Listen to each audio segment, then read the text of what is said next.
Aujourd'hui, 13 mai, nous fêtons les apparitions de Notre-Dame de Fatima. Au moment des apparitions en 1917, la monarchie a été renversée, le pouvoir au Portugal est exercé depuis 7 ans par un gouvernement anticlérical qui ne cache pas son objectif, éradiquer le catholicisme du pays en 2 générations. Pour cela, des mesures antireligieuses sont prises, saisie d'églises, interdiction de l'enseignement religieux, et d'autres. C'est dans ce contexte qu'il faut imaginer ce que je vais vous raconter maintenant. Nous nous trouvons donc à Fatima, une petite bourgade portugaise à quelques 130 km au nord de Lisbonne.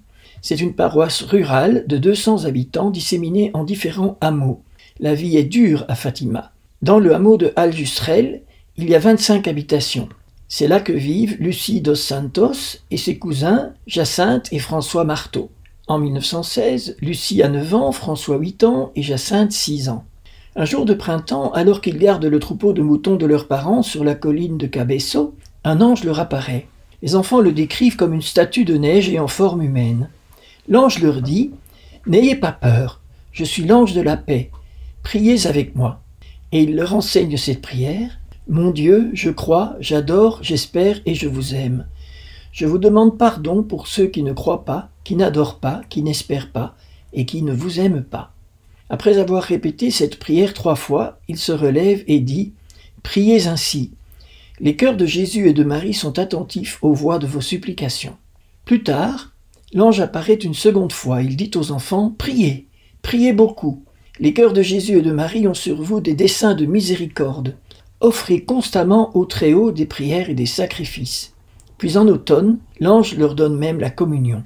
Ces apparitions de l'ange du Portugal ont préparé les 6 apparitions de la Vierge au lieu dit Cova da Iria. La première apparition a lieu le 13 mai 1917. Les 3 enfants gardent le troupeau quand apparaît dans un chêne vert une dame vêtue de blanc. Elle leur demande de venir au même endroit 6 mois consécutifs, le 13, toujours à la même heure.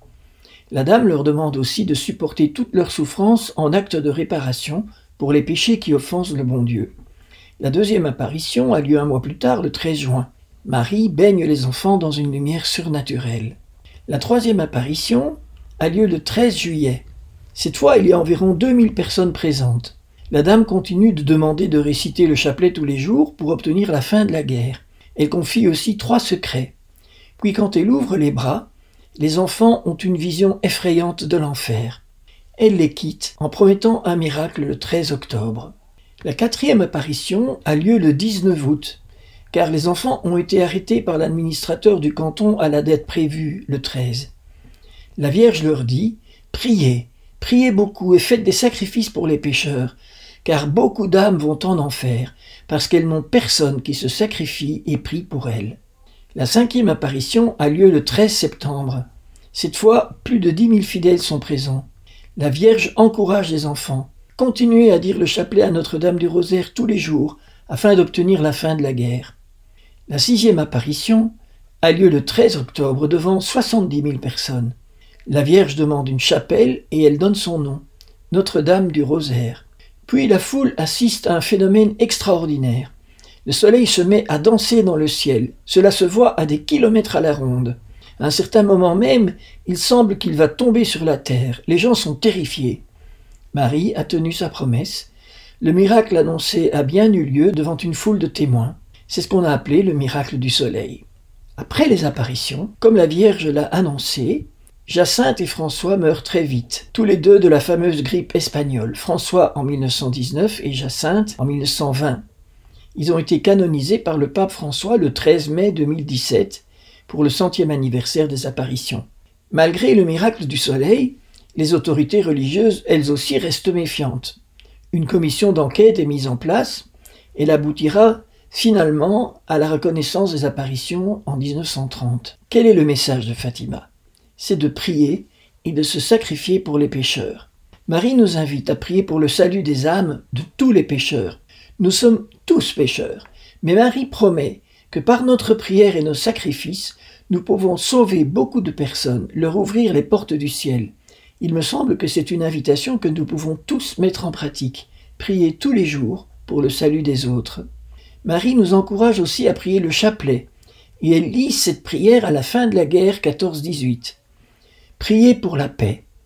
Aujourd'hui, alors que la guerre se déroule aux frontières de l'Europe, cette invitation de Marie est particulièrement d'actualité. Notre prière peut hâter la paix. On sait que les enfants de Fatima ont été d'une grande fidélité à obéir aux demandes de la Vierge.